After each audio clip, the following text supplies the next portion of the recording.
Welcome to Modcast, episode number 23. We have a special guest today. David Canter needs no introduction if you know anything about the wealth management business.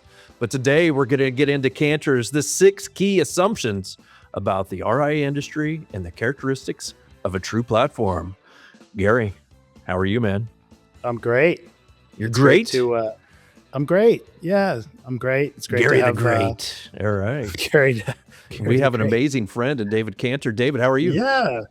I'm great. So pleased to be with you, and really honored to be on episode 23 after Michael 23 Jordan. Michael Jordan. The Michael Jordan podcast, otherwise known as the Modcast. For you dedicated listener out there, you know that it's not a podcast. All right. So David is the CEO of Finley Point Strategy. What on earth does that mean? I know what a CEO is, but what is Finley Point Strategy? Introduce yourself, man. The kids may not know you. Oh, well, thank you. No, I'm sure they don't. So it's a pleasure to be with both of you. As I said, I've put 30 years in the wealth management space. Got my start as a lawyer in the Bay Area, forming RIAs when nobody, including myself, knew what an RIA was. But over the time, I was general counsel of Schwab's RIA business, led Fidelity's RIA family office business, ran a national RIA, and now I am CEO of Finley Point Strategy, which provides consulting and related investment and advice to wealth managers, asset managers, and fintech firms. So just real having fun because I get to touch a lot of areas of the profession. Yeah, kind of everywhere. And in fact, I met you when you were a practicing lawyer, when you were at Schwab back in 2008. That was our first introduction, and I have a lot of great respect for David Canter, and I know Gary, you do as well, right? I mean, you guys give us a I really tip. don't. Give us some insight. David is a dear friend, and I've known him now for it's like 16 or 17 years, and we've collaborated. We've never worked directly together. We've collaborated on some things across entities. But some people may know we've also played in an occasional, what I'll call RIA industry supergroup. Yacht rock? Called High Fidelity. Is that what you would call it? Yacht rock? Yeah, I mean, I was going to say band, but then I said supergroup instead because it sounded awesome. Yeah, and we've played. We're kind of in hiatus now, but over the years we popped up at various industry events. Band name may have been High Fidelity. Yes, we regaled people with songs that were, David, as you like to say it, original songs made famous by other people. No, they were all original songs made famous by other artists. But yes, by other artists, right? Yeah, so we're covered. Real humans. Yeah, who claimed that they wrote the songs and received all royalties and publishing rights and everything. Anyway, well, we've got a big one today, boys. We've got David's 6 key assumptions about the RIA industry and the characteristics of a true platform. Man, oh man, that's a bunch to unpack. Should we hop in? We should hop in. Before we do, just a disclaimer for those who are listening. Oh, yes, compliance. It's not really compliance, but David is not just a friend. He is an investor in our company, Modern Wealth. So any comments he may make about our business, he's making as a investor. So whatever that means to people, you can take that and do whatever you want with it. And David, we find you today in Boston, correct? That's right. We're just outside Boston in Newton, Mass. Although, as Gary knows, spend part of our winters in his neck of the woods in Laguna Beach. That's right. Yes. Yeah. All right. So let's hit it.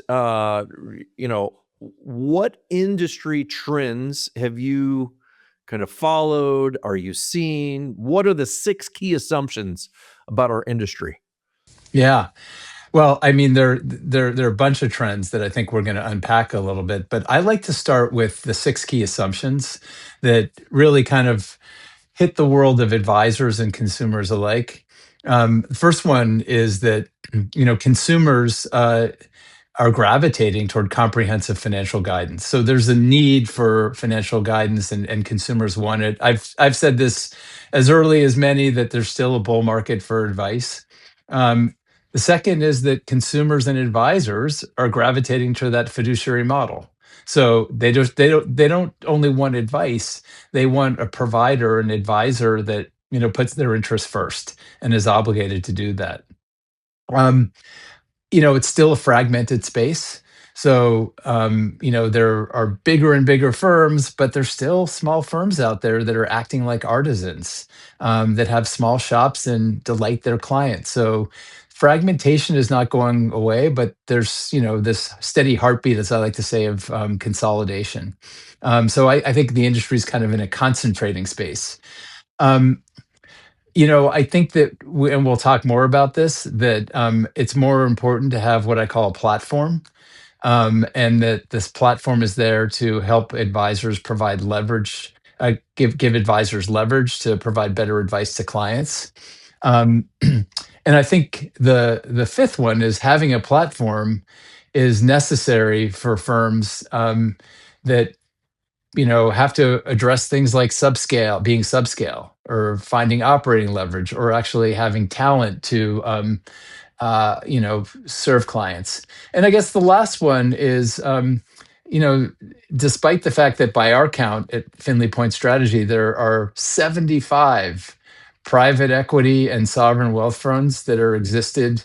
By the way, I say at least 75 private equity firms and sovereign wealth firms that are invested in the RIA, or um, dual registrant hybrid firm space. It continues to attract new capital. And why? Because it's a great business. It's a sticky business with clients.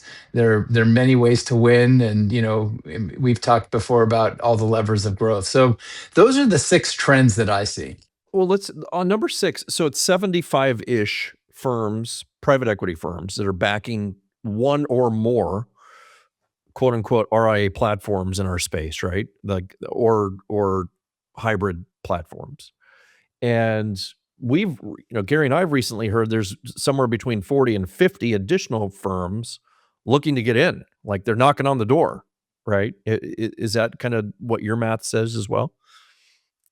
I think that there's a lot of attraction to be in this space because of all of the ways to grow, and when we talk about what a platform means, we'll get into a little bit of the growth drivers. But yeah, I think there's a lot of attraction there. Well, I want to go back to the first one or two, just to kick off a little more. Um, the the demand for advice, consumers seeking advice, comprehensive financial advice is what we're talking about. And if I could define it, tell me if this is what you mean by it. But beyond just an investment plan, beyond just how much money do I need in retirement, but actually comprehensive financial planning, which may include a lot of different things, right? We can talk about those things. But when I entered the industry, I don't know, 25 years ago, it was sort of conventional wisdom that people paid for investment advice, and they would pay for an occasional financial plan, maybe. Like, you do a plan, and then maybe 5 years later you dust it off and look at it and rerun the plan or something like that. And over the last 20 years, it's become more table stakes to sort of have ongoing financial planning be part of the engagement with a client, as opposed to just reviewing how their investment portfolio is doing. Is that what you mean? Is that what you see? What do you think like the baseline is now? Like what are the kind of the table stakes now, and maybe where are things going in the next 5 to 10 years? Is that like the next wave? Yeah. Well, first of all, to substantiate that, consumers continue to want, comprehensive financial guidance, and I'll get into what I think that means.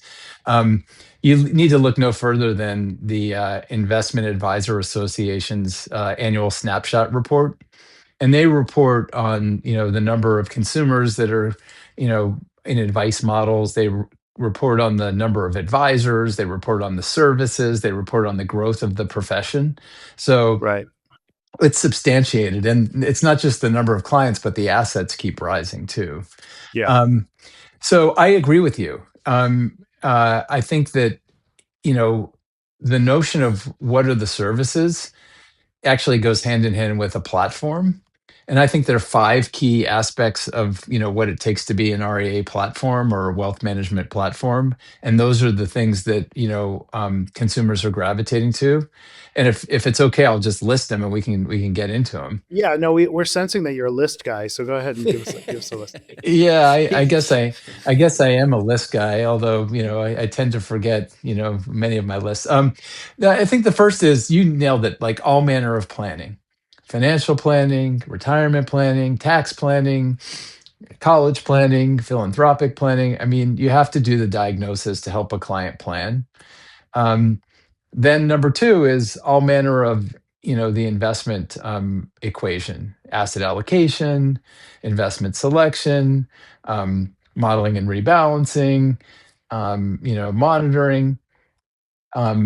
Third is risk management and insurance. It's actually something that many overlook. You have to look at the liability side of the balance sheet. Um, Fourth is this notion of reporting and analytics. You have to be able to look at across the client's financial life and be able to report on what's happening, maybe even Yeah. consolidating, assets out there. And fifth, which I think is still kind of an emerging challenge for many in the RIA space, is access to banking and lending. Um, Yeah. and so I think of those as the main 5. Yeah.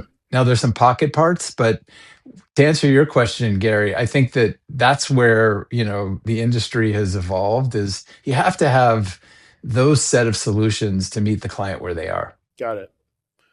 Do you see?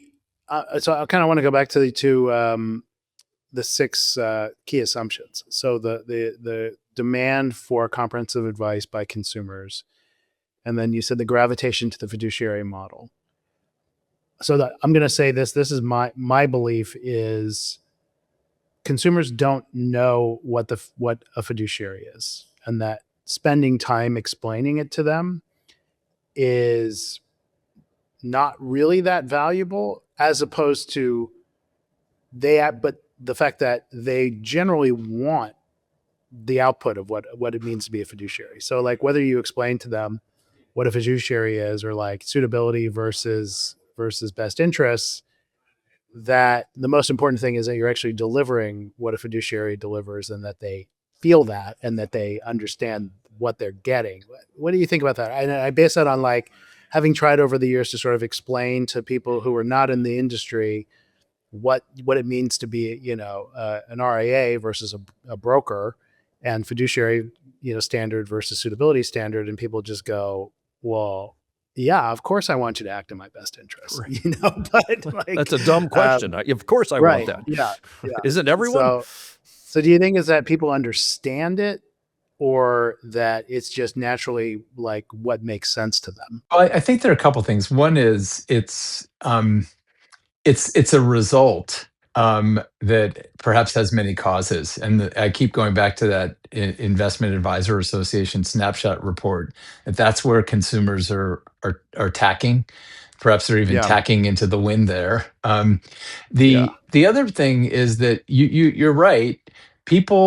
Consumers want an advisor they can trust, and trust is can be symbolic or not symbolic but inherent to I have a obligation by law to put your interests first. And a lot of this does go back to the fee-based model or the fee-only model, that I'm charging you a fee, our interests are aligned. But doesn't mean you have to have a AUM based model. There are other ways to accomplish it. Mm-hmm. Mm-hmm. So I would agree with you that not all consumers know the difference between who is a fiduciary and who is not, but it is something that they gravitate toward. I just want to come back real quick. So, in your view, a true RIA platform is planning first, right? Planning led. It has investment capabilities. It's not that your fingers are on the keyboards and you're picking stocks or funds or ETFs. It's that you have a menu and a model, and you're sticking to the model, right? Risk management and insurance, so life, long-term care, disability, maybe even property and casualty, maybe. I don't know. We don't have a property casualty business, but some RIAs are going in that direction. Banking and lending. I'll tell you what, of the thousands of clients that we serve, this is becoming a bigger and bigger topic, banking and lending. Reporting and analytics, like how good is the data? How good is the information? How do they access it? Where is it? Where can they locate it? How available is it? Right. And then a tax strategy, tax help, uh, tax planning, maybe even tax preparation would be part of a true RIA platform. Trust and estate planning. Are you able to help people with more than just here's a referral to a CPA and here's a referral to an attorney, but actually have some chops inside the firm to work hand in hand with the client or prospect in tax and estate? And then family office like services. Do you have examples of family office like services? We get asked this all the time. Or we're told, hey, I run a family office and we were looking at a business.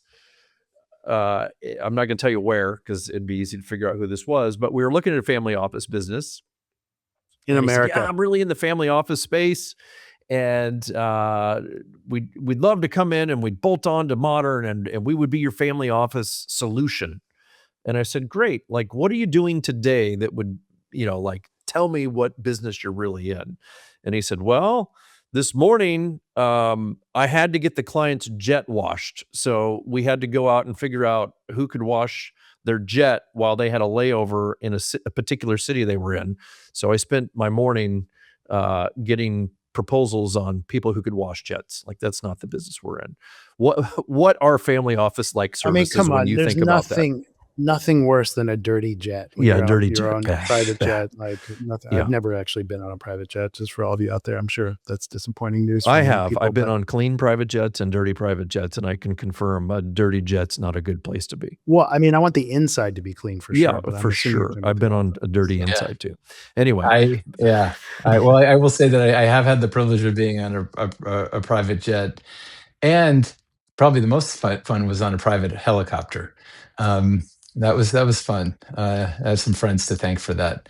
But I do. So I have a couple slides, and I can share them in after the modcast. I can send them to you. But I have a slide about what constitutes a platform. And Jason, thank you for adding on. Tax planning and tax prep and family office services. I actually have a slide about what a family office platform amazing. looks Not like. just a list, a slide. Yeah, I got a slide.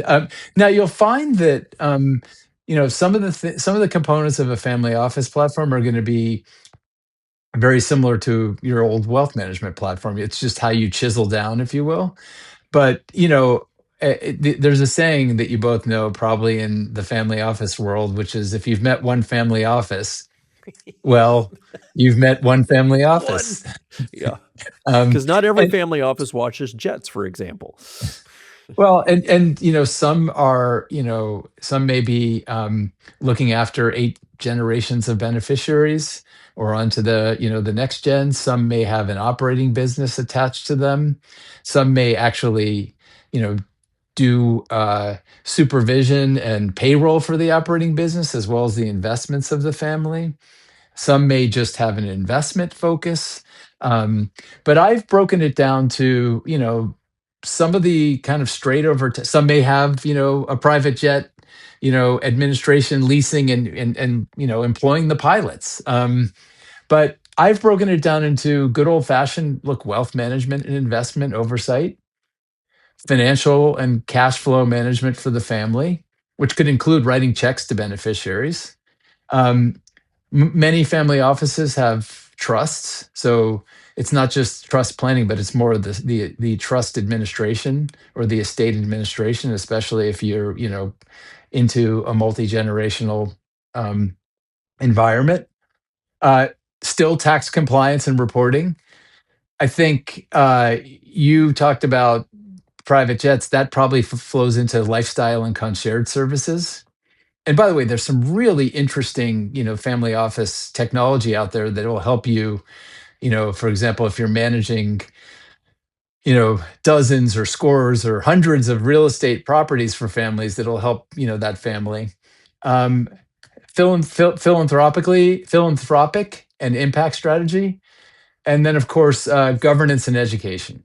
So I think that all of these can fit into wealth management, but they have a specific emphasis in the family office world. Yeah, like philanthropic is an example.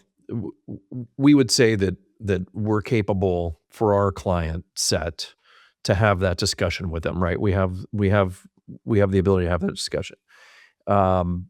Tax strategy, cash flow management. So these are all family office like services that an RIA like ours are capable of fulfilling for the client that they serve, right? And but maybe it's not. We have 8 generations of people here, and we've created this massive dynasty trust and generation skipping trust and all this complex stuff, and it's $500 million of AUM that we're strategically thinking through.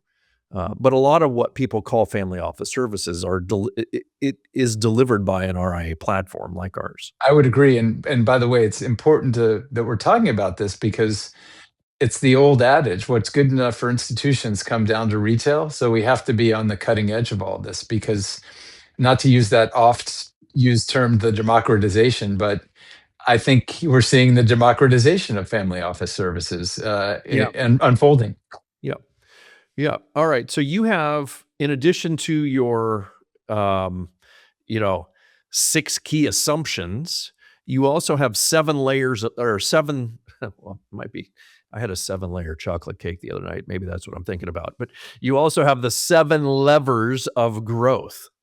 You want to rip through those? I mean, the chocolate cake was pretty damn good. I'm going to And say well, that. now I'm thinking about the cake, seven layers. I mean, was it just cake icing? Was Well, there it fruit wasn't in really there? icing. It was this thin layer of really good, crunchy dark chocolate. It was I amazing see. with some Yeah. ganache. Ah, And, nice. yeah, Nice. it was beautiful. Nice. So your 7 Yeah. levers of growth, what Yeah. are they, my friend?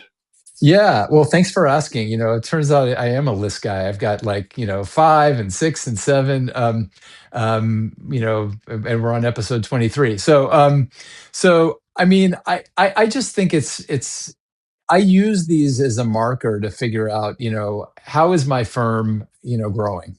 And as we all know, if you're not growing, you're stagnating. So, and having these in the Can I forefront, can I well, can I can I put a pin in that for 1 second? Because one thing I find super interesting, I just want to observe this, see what you think. Every advisor out there, their first priority now is probably giving overall comprehensive advice, not just investment advice. But there's no advisor out there who would say, "Yeah, I really want all my clients to be invested in companies that aren't growing." That are also not paying a dividend, because let's just assume there might be a reason why you'd be in a lower growth stock, but it might be an income producing stock. But it's super interesting when you think about a space that struggles so much to grow organically, with a lot of people who don't particularly care about growing organically, advisors out there, many, that they would never advise their clients to invest in a business like theirs. So I just wanted to make that observation. And for everyone out there, because we talked about this a lot in prior episodes, that, why would you not want to be a growth firm yourself when that's what's good, a good thing to be invested in, especially if you own something like 90 to 100% of the stock of your own firm. So I just want to make that observation. it's a great, Please. it's a great observation. And I say many are, well, first of all, growth is not easy. It takes work. And there's 7 levers that we've been able to identify. But many, will talk about it, but are what I like to call growth voyeurs. They say they want to grow. They outwardly, indicate that this is a priority, but their actions speak louder than their words, Yeah. meaning they're not taking enough action. Um, and so, the first one is how this business got started. Remember when I used the term artisan? It's good old fashioned client referrals. And networking within your clients, networking in the community, so that you get these referrals. Um, the second one is more particular, but COI referrals. Whether it's insurance agents or lawyers or accountants or custodial firms. The two big referral programs are clearly COIs. The third is good old fashioned advisor recruiting, one at a time. Jason or Gary have 50 to 100 clients and households, and we'd love for you to join Modern Wealth. And uh, Yes. that's different from the fourth, which is M&A. If you have a firm, and this is actually a particular area of expertise for Modern Wealth because I follow you. I think you've done 21 acquisitions in 3 years, something like that. Yeah, 21 announced, many to go. Yeah. So M&A is the sort of, it's a close cousin of advisor recruiting. Sure. The fifth one is something that my former company that Fidelity is great at, is the so-called retirement to wealth bridge. I might expand that and to say the product-based lead gen. It's like, how do I serve you in one environment, and then capture more wealth management opportunities. So maybe it's through a 401k plan or a 403b, or maybe it's through a stock option plan. But you're giving them advice in one environment to sort of expand the pie in wealth management. The six is something that I think we're still in the, I don't want to call it green shoots because we're not really green shoots, but we're still in early days, and that's digital and consumer marketing. And I think I know that's something Modern Wealth has put some effort against, but an increasing number of firms, ergo, albeit platform firms, are putting bets there. And then finally, it's how do I expand share of wallet with my clients, because there are always still opportunities. So I think those are the 7 levers, and I think that firms that are true platforms really put an emphasis on thinking carefully about where they can maximize their performance there. We could do a whole episode, and maybe we should. Maybe we should have, David Canter back and do the 7 levers of growth, a deep dive. So it's just for the listener, it's client referrals, center of influence referrals, advisor recruiting, M&A, digital and consumer marketing, retirement to wealth bridge / product expansion. How do you deliver more service, right? And then expand wallet share. How do we get the client to do more business with us? And what again, we could do a whole episode on that. Anything that you would add? Are there any other things that you're contemplating? Like, is there a potential 8th lever of growth? I mean, I've been looking for it, and I have yet to find it. But since we're you know at least 30 minutes into this modcast, we haven't mentioned artificial intelligence. So maybe there's a way to have digital agents help you find this growth, or to use digital coworkers to help you. But I don't think that's a separate lever, but I think there are ways to enhance it. And by the Right. way, It's a go ahead, Gary. methodology. It's a means. Yeah. It's a means to an end. It's a way to empower yourself, maybe to scale more.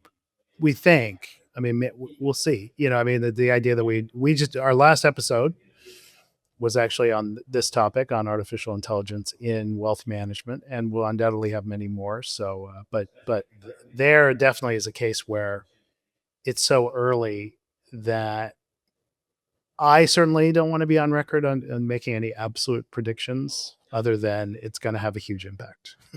It could be disruptive to you if you are not AI curious and exploring how it might help you accelerate in your business, right? I think it will be extremely disruptive to the advisor who doesn't use AI. I think it will be an enhancement to the advisor who leans in and uses it, as an overlay to all of these things: client referrals, centers of influence referrals, advisor recruiting, and M&A. And we have a partnership development team, and our head of M&A today requested access to an AI tool and gave me all the reasons why. And I was like, that's amazing.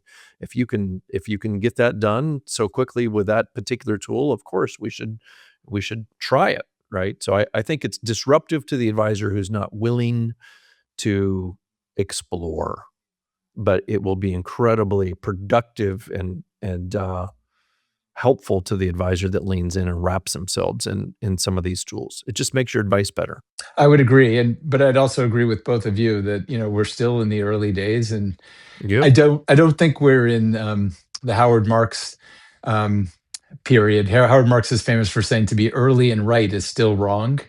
Um, I still think that there's time to watch, look, learn, and experiment, but it will have an impact. By the way, I just to toggle back 1/2 second, if I can, to the platform.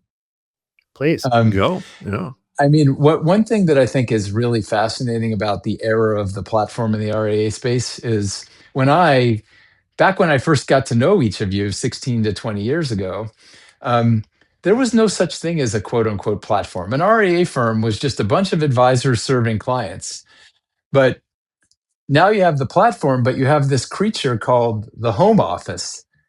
And you have not just a back office, but a harmonized back office and middle office. And you have centers of excellence, whether around planning or investment. So I just think that what prompted me to mention this is now you can use centers of excellence to deploy things like AI, which is another reason I think you need to be a platform. Because if Yeah. you're just wandering out there and you're a small subscale firm, and we can debate what that is, well, you have the time, the resources, and the know-how to actually deploy these solutions. Yeah, you might have desire, but you don't have all those other things. The time, right? Because you're doing compliance, you're doing marketing, you're doing HR, you're doing payroll, you're doing, you're leasing office space, you're buying furniture, you're replatforming the business, you're doing everything, and you may have the desire to wrap yourself in a tool, but do you have the energy, the bandwidth, the ability? Does it plug in with all the rest of your tooling?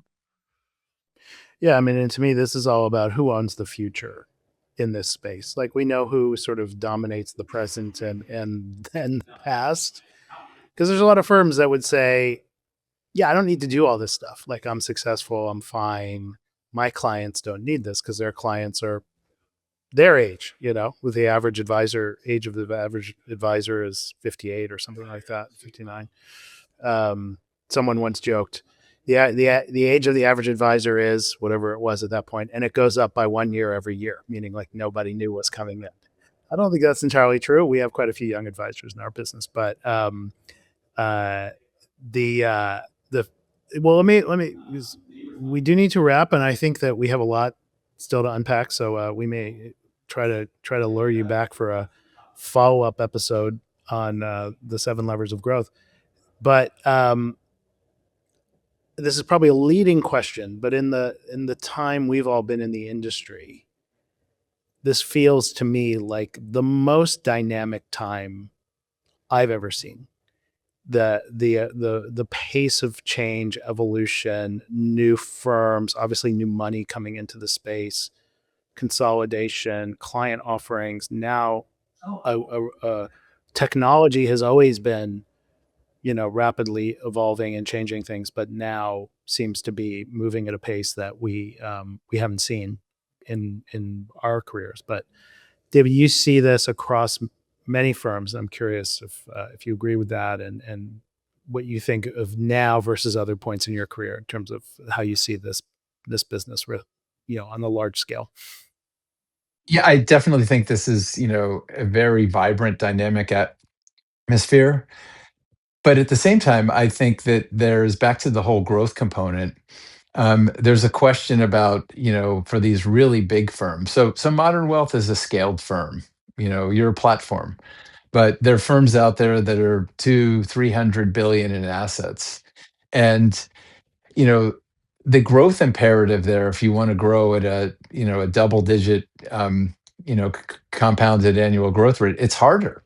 So I think that we're in a place where um, you know we're likely to see these bigger firms trying to figure out how can they grow more quickly and what kind of more seismic changes can happen.